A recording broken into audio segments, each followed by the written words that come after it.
আসসালামু আলাইকুম আর একবার স্বাগতম জানাচ্ছি মাই ক্লাসরুমে। মাই ক্লাসরুমের এখনকার আয়োজনে থাকবে 12ই নভেম্বর 2024-এর জন্য ডেইলি কারেন্ট অ্যাফেয়ার্স। নিয়মিত যারা এই আয়োজনটি দেখছেন কিন্তু লাইক কমেন্টস করছেন না, অনুরোধ করব লাইক কমেন্টস করে সাথে থাকবেন। আজকের প্রথম প্রশ্নটি হচ্ছে, বাংলাদেশ থেকে কতজন নার্স নিয়োগ দেবে সৌদি আরব? সম্প্রতি সৌদি আরব বাংলাদেশ থেকে নার্স নিয়োগ দেওয়ার কথা রয়েছে। প্রশ্ন হচ্ছে, কতজন নার্স নিয়োগ দেবে সৌদি আরব? উত্তর হচ্ছে 500 জন। পরের প্রশ্নটি, বিশ্ব নিউমোনিয়া দিবস কবে পালিত হয়? প্রতি বছর 12ই নভেম্বর বিশ্ব নিউমোনিয়া দিবস হিসেবে পালন করা হয়। The cook of Indian birds বইটির লেখককে? এই বইটি লিখেছেন ডক্টর সালিম আলী। তিনি ভারতের পক্ষী মানব হিসেবে পরিচিত। প্রশ্ন হতে পারে, ভারতের পক্ষী মানব হিসেবে পরিচিত কে? উত্তর হবে ডক্টর সালিম আলী। তো the cook of Indian birds এই বইটি ডক্টর সালিম আলী লিখেছেন। তিনি জন্মগ্রহণ করেন 12ই নভেম্বর 1896 সালে। বর্তমান ব্রিক্সভুক্ত দেশগুলোর সম্মিলিত জিডিপি বৈশ্বিক মোট জিডিপির কত শতাংশ? এটি খুব গুরুত্বপূর্ণ প্রশ্ন। এর সঠিক উত্তর হচ্ছে 47%। অর্থাৎ ব্রিক্সভুক্ত যে দেশগুলো রয়েছে এগুলোর সবগুলো মিলে যে জিডিপি, সেটা বৈশ্বিক মোট জিডিপির 47%। জাতিসংঘে মার্কিন রাষ্ট্রদূত হিসেবে ডোনাল্ড ট্রাম্প কাকে মনোনয়ন দিয়েছেন? অ্যালিস স্টেফানিককে। প্যারিস চুক্তির মাধ্যমে কত সালের মধ্যে কার্বন ও গ্রিনহাউস গ্যাস নিঃসরণ 50% কমানোর সিদ্ধান্ত হয়েছিল? 2030 সালের মধ্যে প্যারিস চুক্তির মাধ্যমে এই সিদ্ধান্ত নিয়েছিল যে কার্বন ও গ্রিনহাউস গ্যাস নিঃসরণ 50% কমানোর 2030 সালের মধ্যে এই সিদ্ধান্তটি নেওয়া হয়েছিল। ক্লাইমেট অ্যাকশন নেটওয়ার্ক মোট কতটি দেশের সমন্বয়ে গঠন করা হয়? মোট 130টি দেশের সমন্বয়ে ক্লাইমেট অ্যাকশন নেটওয়ার্ক গঠন করা হয়।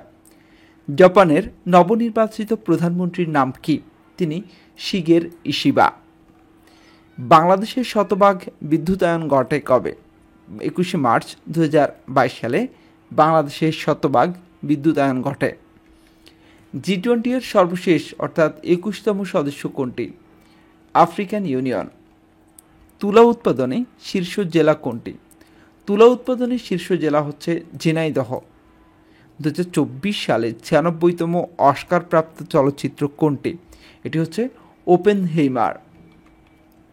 বর্তমানে এলডিসিভুক্ত দেশ কতটি? বর্তমানে সারা বিশ্বে এলডিসিভুক্ত দেশ হচ্ছে 45টি। বাংলাদেশ এলডিসিভুক্ত হয় কত সালে? 1975 সালে। জাতিসংঘের কোন সংস্থা জিআই পণ্যের সনদ প্রদান করে? WIPO। এই সংস্থাটি জিআই পণ্যের অর্থাৎ গ্লোবাল ইন্ডিকেটর এই পণ্যের সনদ প্রদান করে থাকে। দেশের সনদপ্রাপ্ত জিআই পণ্য কতটি? 43টি। 5 নভেম্বর 2024 পর্যন্ত আপডেট। এই আপডেট অনুযায়ী বর্তমানে বাংলাদেশে জিআই সনদপ্রাপ্ত পণ্য হচ্ছে 43টি। দেশের প্রথম কয়লাভিত্তিক বিদ্যুৎ কেন্দ্র কোনটি? বড়পুকুরিয়া বিদ্যুৎ কেন্দ্র। এটি হচ্ছে দেশের প্রথম কয়লাভিত্তিক বিদ্যুৎ কেন্দ্র।